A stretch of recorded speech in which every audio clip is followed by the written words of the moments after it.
Hi everyone, Euthany Madtano here, the internet's busiest music nerd, and it's time for a review of the new Squarepusher album, Damogen Furies.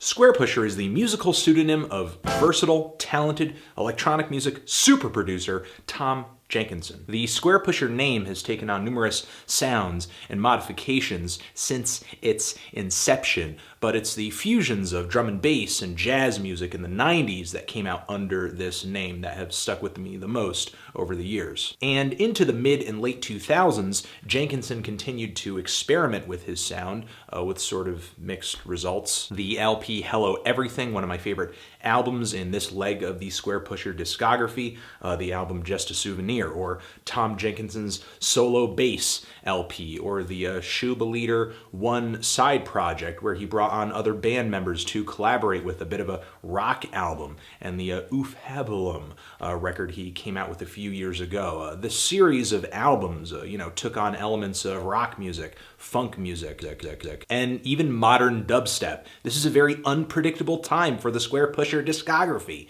and as a fan, I was pretty interested in seeing where he would move next with this new album over here, and I don't know, the answer still is no definitive direction, really. It's kind of a mixed bag, and it was clear that that was going to be the case from the very first track on this record, which is kind of funny because it features a very familiar kind of groove to it if you've listened to Squarepusher's older stuff, all the break beats on this track, but above these rhythms, there's this buzzing bass line and this very glossy, huge, shimmering synth lead that sounds like it could have come out of either MGMT's debut LP or maybe even some of these producers that are kind of copying that 2000s very sugary, bright indie pop sound, people like Madian or Porter Robinson. It's very futuristic, very electronic, very rigid, but also kind of sugary and sweet and poppy as well. I don't really care for the lead melodies or the tone of the synths on this track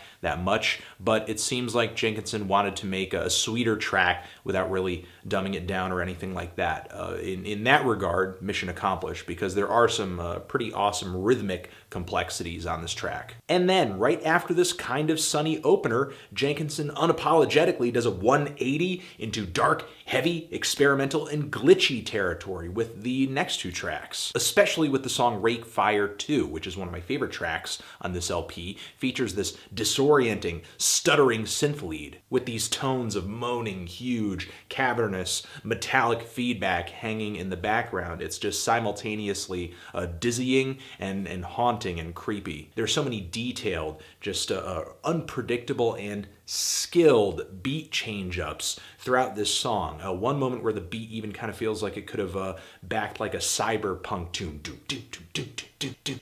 So we went from grossly sweet to difficult to decipher, overwhelming, and tangled in a matter of moments. Jenkinson has made it pretty clear that he couldn't give a damn about sonic or stylistic consistency in this leg of his catalog. And while it has led to some kind of unfulfilling projects, in a way, it's better than kind of just seeing him stagnating and doing the same thing over and over and over and over. And on the song KONTENJAZ, we see Tom flirting with dubstep-style drops once again. However, not in such an obvious way. The heaviness is there, the groove is there. A lot of the songs on this album are booming, just filled with this massive bass tone, but he kind of subverts this style with these jittery synth leads and various disorienting glitches. If there's anything that pulls all these songs together, it's this chaos that a lot of the songs often find themselves in. It is chaos, but it's also kind of complexity. There are patterns,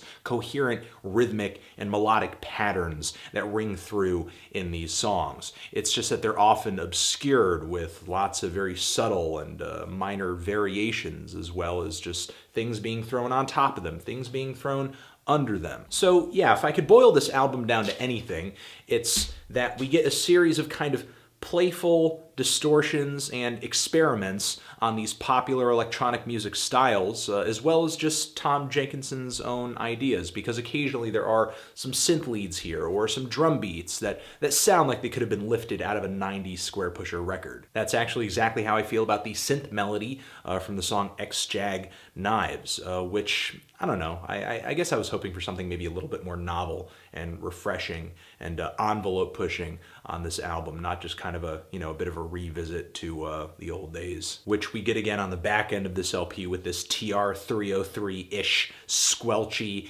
acid house inspired bass line. However, with the track Baltang Arg, we get this interesting groove that kind of sounds like, I don't know, it might have fit like a Diplo track or something if he was going in a kind of a Moombahton direction. This hi-hat kind of emphasizing the upswing of the beat. And this track is huge. Just the bass on this song is... There's a lot of oomph on this song, but it doesn't punch in this obvious EDM way or anything like that. I mean, the song moves through a series of just dizzying musical progressions. It's just difficult to describe how complex this song is. And it's just so overwhelming at times. It's like synthetic fireworks or even like a war zone with explosions happening overhead and bullet dodging. There is a really rough texture drone that ends the song off that kind of sounds like it might just be some kind of rhythm being played at 1,000 beats per minute. Nearly every track on this LP, in a way, is very noisy. It's very dense. It's purposefully cluttered. And sometimes through those things, a track may turn out climactic, such as this song. And other times, a track may just kind of sound like Tom is just throwing every sound that he can find at the wall just to kind of see what sticks. Kind of like the very uninspired and weirdly mixed closing track on this LP, which kind of feels like I'm not really listening to the full version of the song, kind of like I'm listening to a muddy version of this track, like there's a wall or something separating me from a full, clear, crystal clear version of what this song could potentially be. And another thing about this LP is that it's, I don't know, disappointingly short. It may be 40 minutes in length, but we're only getting about 8 tracks here, and the final one is, kind of a snoozer. And while Squarepusher's talents ring through on this album once again, there's no denying that Tom Jenkinson is an incredibly detail-oriented and perceptive musician and producer. I kind of feel like we get another Squarepusher record here that is kind of, I don't know, self-serving or sort of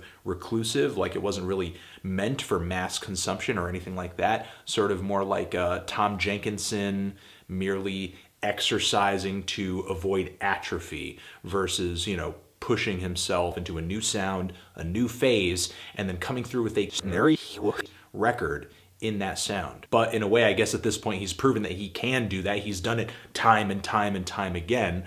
He just kind of seems content to wander around and just kind of, fiddle and just see what turns up and share those results with us at this point. I'm feeling a decent 6 on this LP. Transition! If you've given this album a listen, what did you think of it? Did you love it? Did you hate it? Why? What do you think I should review next?